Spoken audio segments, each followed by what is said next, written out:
자리에 앉으시겠습니다. 오늘은 말씀을 전하기에 앞서서 여러분과 함께 영어 문법 공부를 잠깐 해보려고 합니다.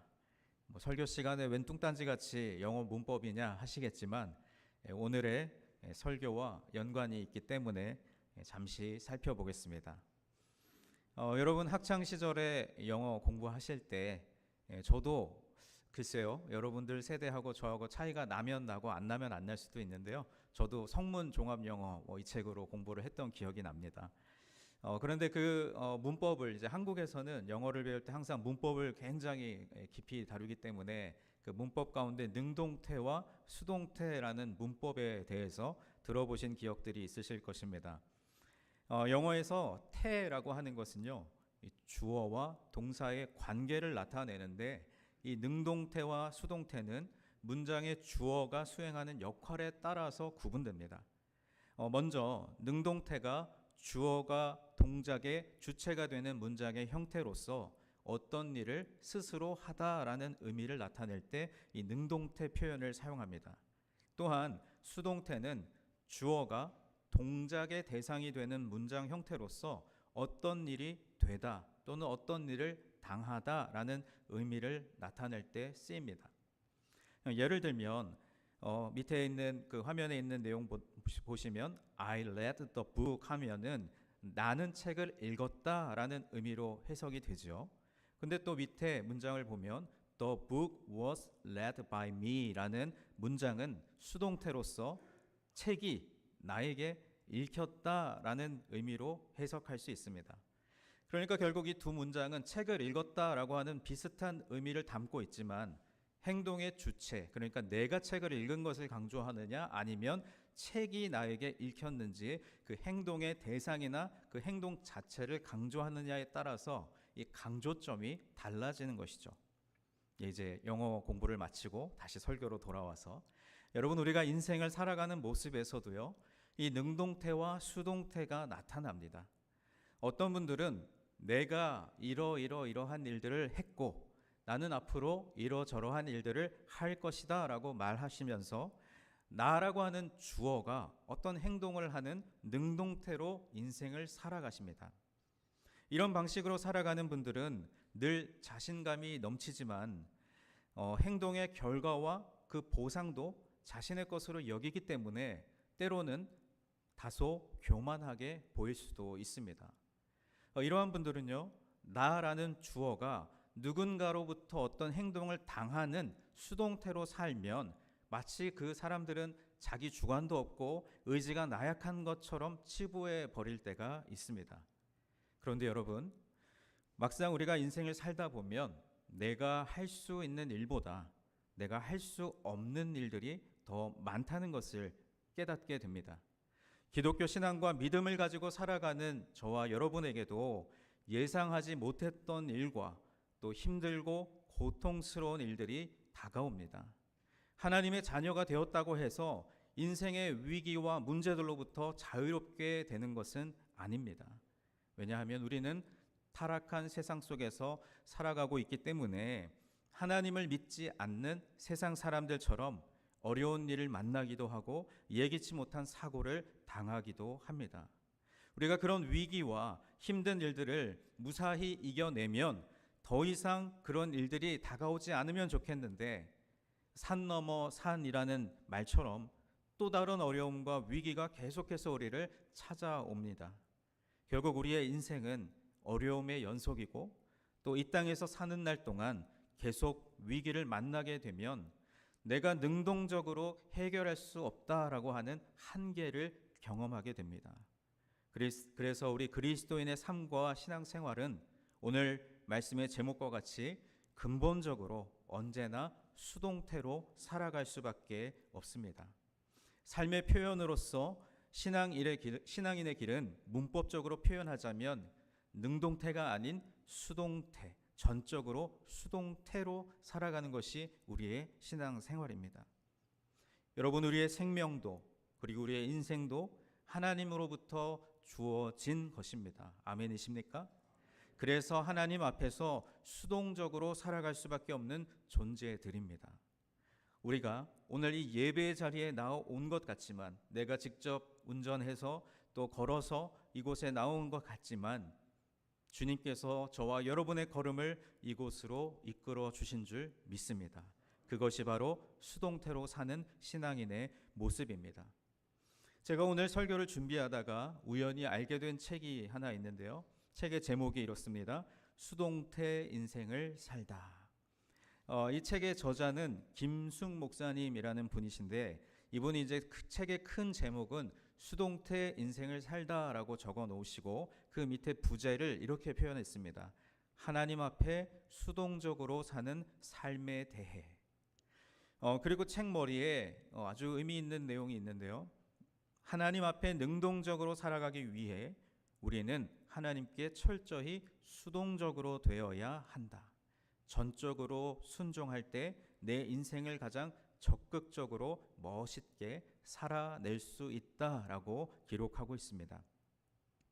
여러분, 우리가 신앙생활을 하면서 가장 자주 표현하고 또 가장 자주 듣는 이야기가 어떤 것이 있습니까? 우리가 이제 교회에서 예배드리고 나면 은혜 받았다, 하나님께서 은혜 주실 것이다, 그 고백에 바로 이 수동성의 개념이 존재합니다. 나의 주장과 의지는 하나님 그분의 은혜에 의해서 꺾이고 마는 것입니다. 그렇게 꺾여버린 우리의 삶은 나 자신의 욕망을 따르던 과거에 대한 반성과 함께 이제 하나님의 은혜가 주도하시는 삶으로 완전하게 전환되는 것입니다. 그리고 실제로 매일 그리고 매 순간마다 내 모든 삶의 현장에서 그분의 은혜가 흐르게 되는 것입니다. 단순히 지금 우리가 예배드리는 이 자리에서만 통용되는 개념이 아니라, 여러분이 이제 이 예배를 마치고 걸어 나가시는 여러분의 모든 삶의 영역 속에 지속적으로 그리고 수동적으로 받는 은혜가 바로 수동태 신앙입니다.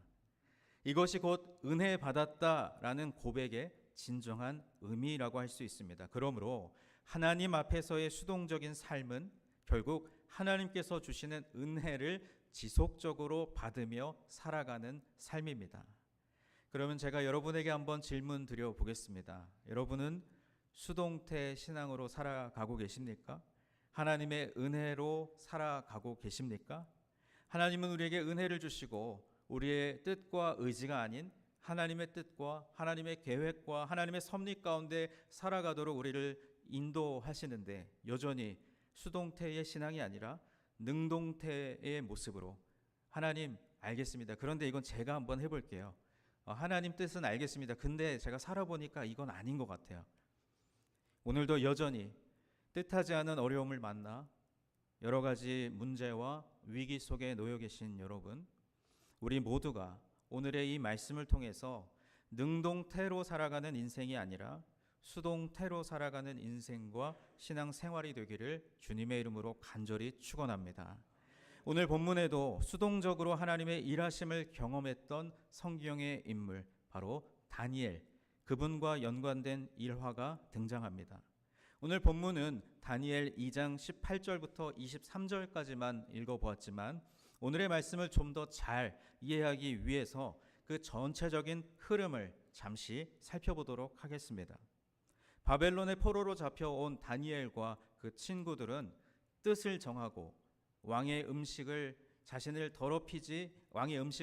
더럽히지 않겠다고 결단했고, 사실은 그것은 큰 위기였으나 그 일로 인해서 하나님의 특별한 은혜를 경험하며 바벨론의 그 느부갓네살 왕에게 인정을 받는 계기가 됩니다. 그렇게 왕으로부터 인정을 받고 2년이라는 세월이 쭉 흘렀습니다. 2년 동안 다니엘은 왕궁에서 열심히 공부하고 또 새 친구들과 더불어 그 믿음을 지켜 나갔습니다. 또 왕궁에 있는 사람들도 그 다니엘과 친구들이 어리지만 그들을 결코 함부로 대하지 않았습니다.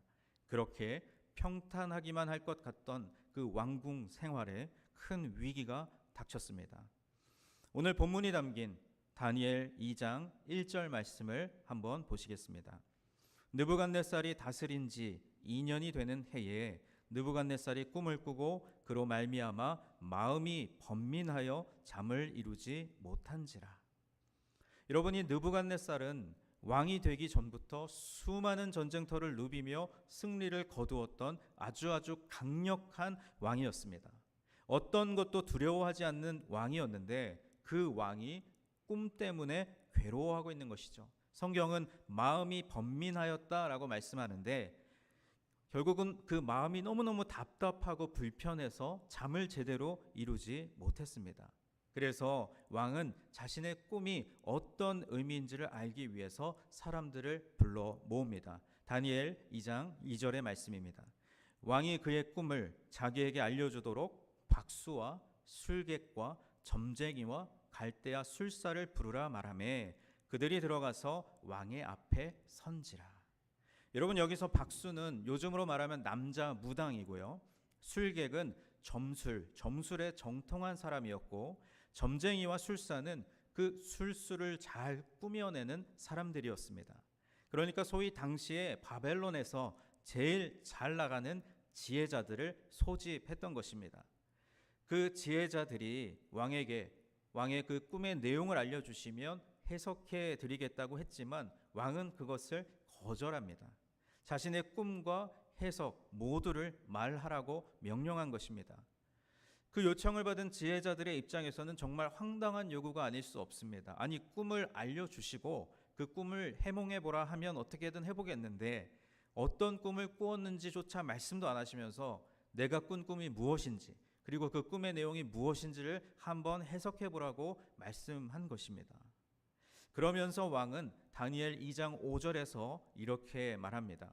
왕이 갈대아인들에게 대답하여 이르되 내가 명령을 내렸나니 너희가 만일 꿈과 그 해석을 내게 알게 하지 아니하면 너희 몸을 쪼갤 것이며 너희의 집을 거름더미로 만들 것이요.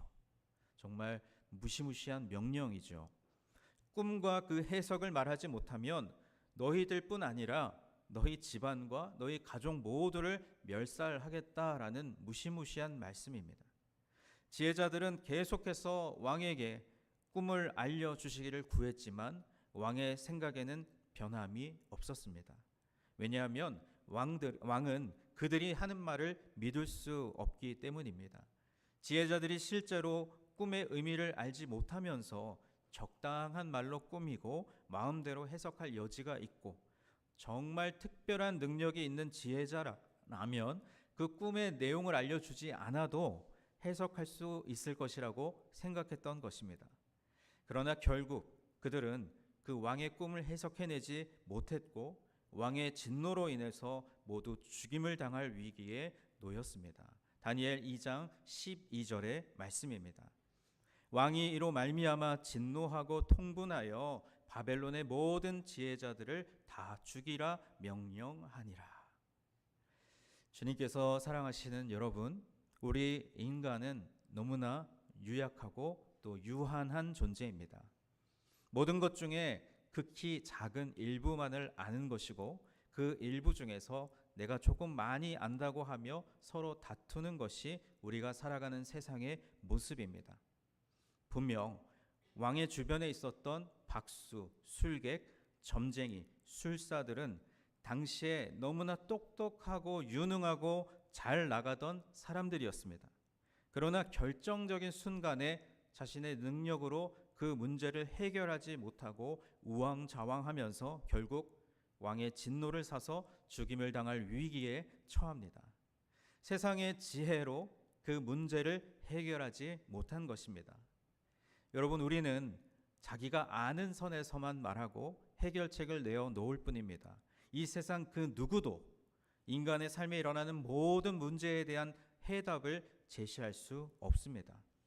어떤 분야의 전문가라고 하는 사람도 그 분야를 아는 것이 전부이고 모든 것을 다 아는 것이 아니라 그저 다른 사람보다 조금 더 연구하고 공부해서 그 일부를 아는 것일 뿐이지 다 알 수는 없습니다. 마찬가지로 우리가 신앙생활을 하면서 겪는 많은 문제들을 능동적으로 해결할 수 없는 것이 우리의 놓인 현실입니다. 그저 하나님 앞에서 나의 연약함을 겸허하게 고백하며 주님, 저는 이 문제의 원인과 해결책을 알 수 없지만 주님은 아십니다. 주님께서는 이 모든 문제를 해결하실 수 있는 전능하신 하나님이십니다 라는 고백을 드려야 할 줄로 믿습니다. 왕의 진노로 죽임을 당할 위기에 처한 것은 지혜자들뿐 아니라 이 다니엘과 세 친구들도 동일한 위기에 처했습니다. 다니엘 2장 13절 말씀입니다. 왕의 명령이 내림에 지혜자들은 죽게 되었고 다니엘과 그의 친구들도 죽이려고 찾았더라. 다니엘과 친구들은 낯선 이방 나라에서 포로로 잡혀왔지만 그래도 하나님의 은혜로 그 위기를 어찌어찌 넘기고 관리가 되었는데 이 왕의 성급한 명령으로 인해 졸지의 죽음을 앞두게 되었습니다. 이렇게 다니엘은 또다시 위기를 만난 것입니다. 그런데 이번에 닥친 위기는 이전보다 더 심각한 위기입니다. 다니엘은 이 위기를 어떻게 지혜롭게 넘길 수 있었을까요? 이제 오늘 본문 18절 말씀을 우리 다 같이 함께 다시 한번 읽어보도록 하겠습니다. 하늘에 계신 하나님이 다니엘과 친구들이 다른 지혜자들과 함께 죽임을 당하지 않게 하시기를 그들로 하여금 구하게 하니라. 아멘. 위기를 만난 다니엘은요, 믿음의 동역자들과 함께 이 문제에 대해서 논의했습니다. 혼자서만 끙끙 앓지 않았다는 말입니다. 물론 모두가 죽게 될 위기에 처했기 때문에 당연히 다니엘 혼자 처리할 수 있는 문제가 아니라고 생각했을 수도 있겠지만 그보다 이들은 이미 오래전부터 모든 문제를 함께 공유하면서 그 문제를 하나님께 맡기는 공동체적인 믿음을 가지고 있었던 것으로 볼 수 있습니다.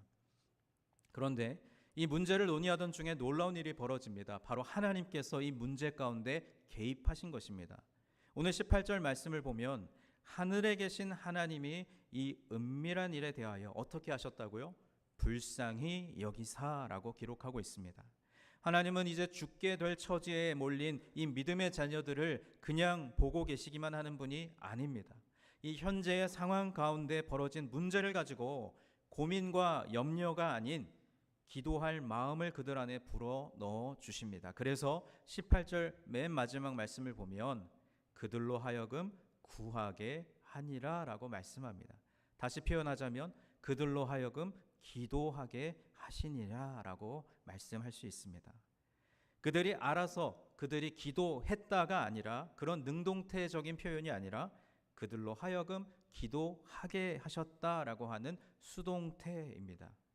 하나님은 문제를 바로 해결해 주시지 않고 그들로 하여금 그 문제를 가지고 먼저 하나님께 기도하게 하십니다.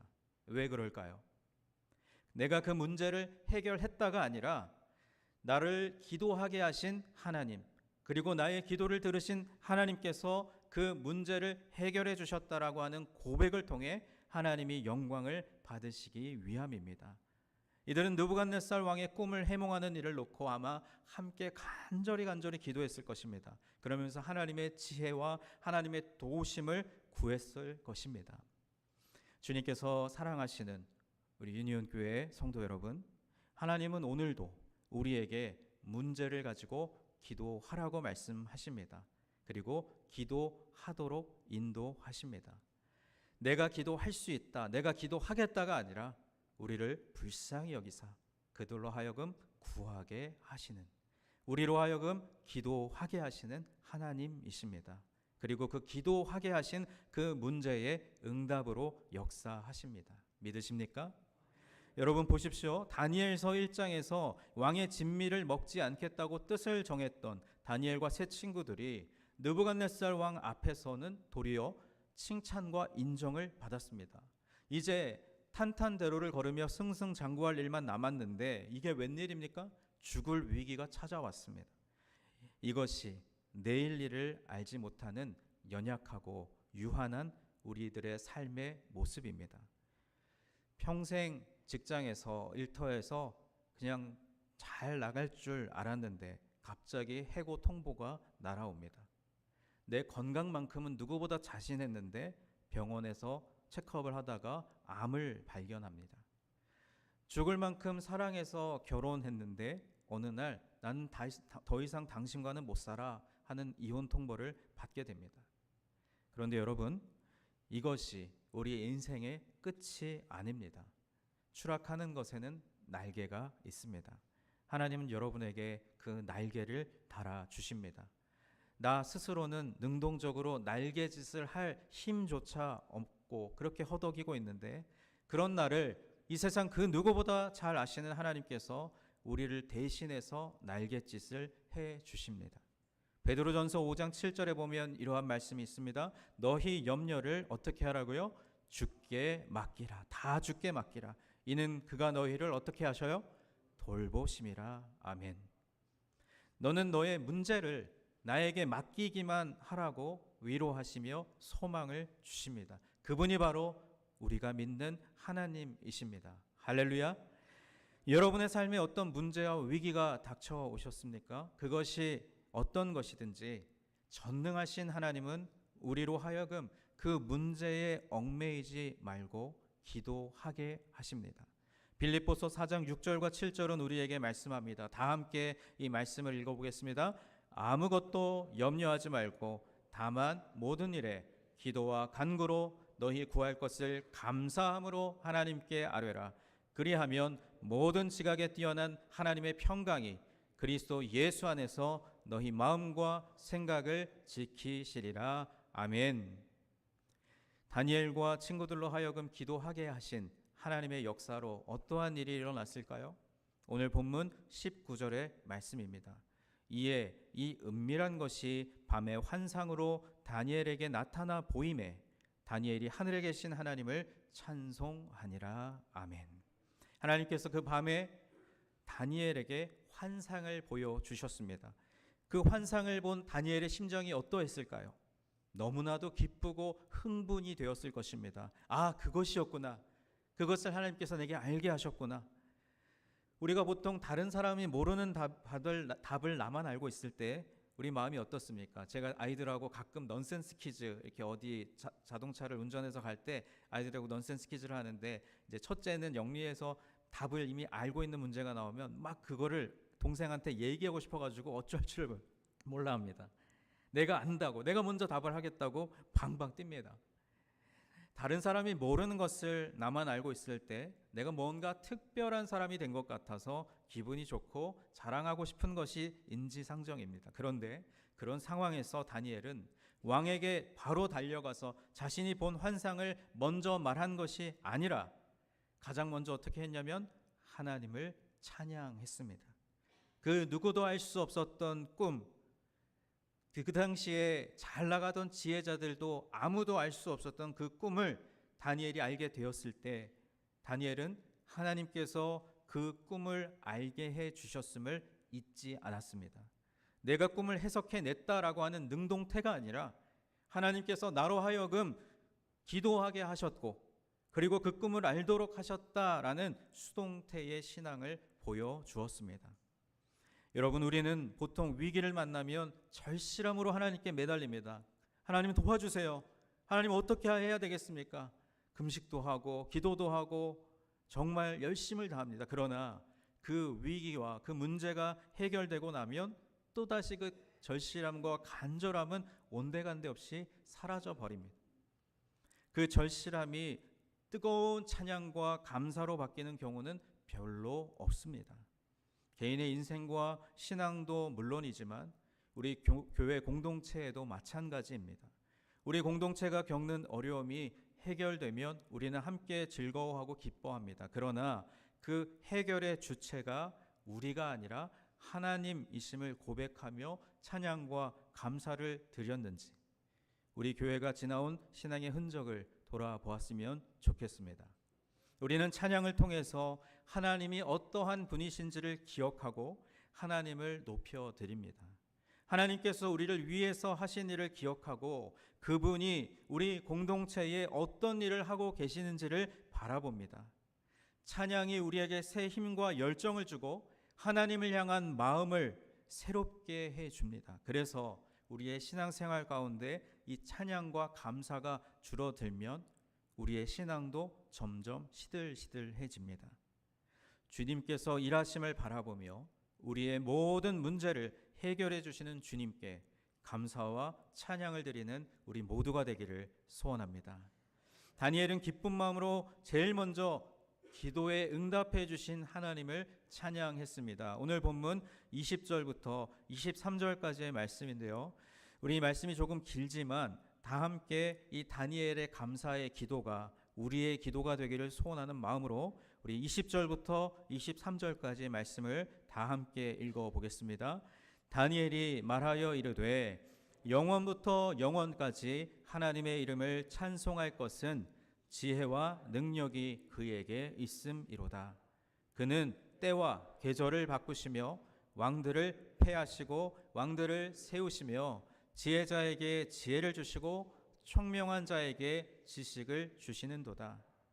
그는 깊고 은밀한 일을 나타내시고 어두운 데에 있는 것을 아시며 또 빛이 그와 함께 있도다. 나의 조상들의 하나님이여 주께서 이제 내게 지혜와 능력을 주시고 우리가 주께 구한 것을 내게 알게 하셨사오니 내가 주께 감사하고 주를 찬양하나이다. 곧 주께서 왕의 그 일을 내게 보이셨나이다 하니라. 아멘. 여러분, 이제 오늘 본문 이후에 이어지는 말씀을 쭉 보시면 이제 왕 앞에 나아간 다니엘이 왕의 그 꿈을 해몽합니다. 다니엘의 지혜가 아니라 하나님의 지혜였습니다. 다니엘은 그저 받은 말씀을 전할 뿐이었습니다. 다니엘이 무슨 노력을 했습니까? 힘쓰고 애쓰고 해서 자신이 뭘 이룬 것입니까? 그렇지 않습니다. 그저 하나님께서 그들을 불쌍히 여기사 그들로 하여금 기도하게 하신 것입니다. 그리고 하나님께서 하셨습니다. 하나님께서 개입하시고 하나님께서 기도하게 하시고 하나님께서 답을 주셨으며 하나님께서 왕 앞에서 다니엘과 친구들을 높여 주신 것입니다. 이래도 여전히 우리는 내가 뭘 해보겠다고, 내가 한번 이루어 보겠다고, 내가 한번 이 문제를 주도적으로 해결해 보겠다고 그렇게 능동태의 신앙으로 살아가시겠습니까? 바라기는 우리 모두 다 오늘의 말씀대로, 오늘의 말씀의 제목대로 수동태 신앙으로 살기로 다짐하는 이 시간이 되기를 소망합니다. 꿈을 해석한 다니엘에게 느부갓네살 왕이 절을 합니다. 그리고 그에게 예물과 향품을 선물로 주었습니다. 더 놀라운 것은요, 하나님을 모르는, 아니 하나님을 부정하던 이방 나라 왕이 하나님이 참 신이라고, 그리고 신들의 신이라고, 그리고 기도에 응답하는 분이라고 그분을 높이고 있습니다. 다니엘 2장 47절 말씀을 보시겠습니다.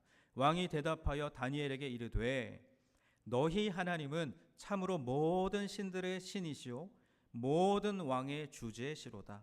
네가 능히 이 은밀한 것을 나타내었으니 네 하나님은 또 은밀한 것을 나타내시는 이시로다. 그리고 여기서 끝나지 않고 이어지는 48절과 49절 말씀에 왕은 이렇게 말합니다. 왕이 이에 다니엘을 높여 귀한 선물을 많이 주며 그를 세워 바벨론 온 지방을 다스리게 하며 또 바벨론 모든 지혜자의 어른을 삼았으며 왕이 또 다니엘의 요구대로 사드락과 메삭과 아벳느고를 세워 바벨론 지방의 일을 다스리게 하였고 다니엘은 왕궁에 있었더라라고 말씀하고 있습니다. 주님께서 사랑하시는 여러분, 이것이 과연 사람이 해낼 수 있는 일일까요? 불과 얼마 전까지만 하더라도 죽을 위기에 처한 목숨이었는데 이제는 통치자의 자리에 서게 되는 영광을 누리게 되었습니다. 다니엘과 세 친구는 믿음으로 결단하고 문제를 가지고서 기도한 것밖에는 없습니다. 그런데 기도 이후에 이와 같은 모든 상황과 환경을 새롭게 디자인하신 분이 바로 하나님이십니다. 우리가 흔히 말하듯이 주가 일하시네, 주가 일하시네. 하나님께서 하십니다. 할렐루야. 다니엘이 능동적으로 애쓰고 노력한들 그 꿈을 해몽한 뒤에 있었던 이러이러한 일들을 가능할 수 있었을까요? 내가 하면 된다고요? 내가 노력하고 내가 힘쓰면 된다고요? 여러분, 헛된 수고를 내려놓으시고 하나님 그분을 꼭 붙드시기를 바랍니다. 저는 오늘 말씀에 담긴 이 다니엘의 스토리가 저와 여러분 우리 모두의 스토리가 될 줄로 믿습니다. 내가 믿는 하나님과 다니엘이 믿었던 그 하나님은 동일한 한 분이시기 때문입니다.